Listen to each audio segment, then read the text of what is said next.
La conjecture de Zalawski. En 1981, le critique culturel américain William Irving Thompson a présenté un livre sur la mythologie, la sexualité et les origines de la culture avec des visions qui faisaient progresser les perspectives de genre qui sont largement répandues aujourd'hui. S'appuyant sur les travaux de Breuil sur les états-majors et sur l'interprétation de Marshak des marques de chasse comme modèle lunaire, il a supposé que la synchronisation entre les règles des femmes et les phases de la Lune faisait que les femmes furent probablement les premières observatrices de la périodicité fondamentale de la nature. Une périodicité sur la base de laquelle toutes les observations scientifiques ultérieures ont été faites, bien qu'il n'ait fait référence à aucune œuvre d'art mobilier spécifique pour illustrer cela.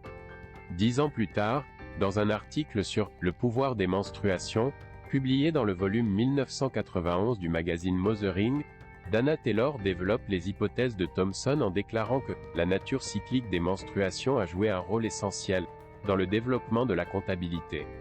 Les mathématiques et la mesure du temps, même s'il ne s'est pas non plus basé sur les archives fossiles du Paléolithique.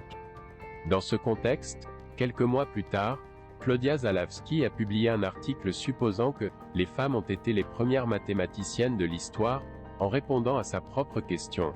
Qui, à part une femme qui suit ses cycles, aurait besoin d'un calendrier lunaire?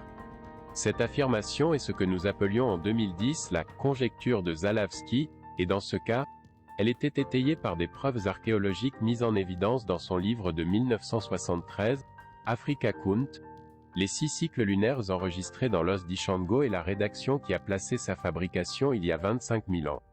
Il est vrai qu'une menstruation dure, en moyenne, 28 jours, et il est également vrai que la Lune fait un tour complet autour de la Terre en 28 jours environ, mais, comme la Terre n'est pas immobile mais se déplace autour du Soleil, une lunaison, le temps écoulé jusqu'à la répétition de la même phase, ne dure pas 28 jours solaires, mais 29,53, que tous les peuples ont arrondi dans leur calendrier avec des mois de 30 jours.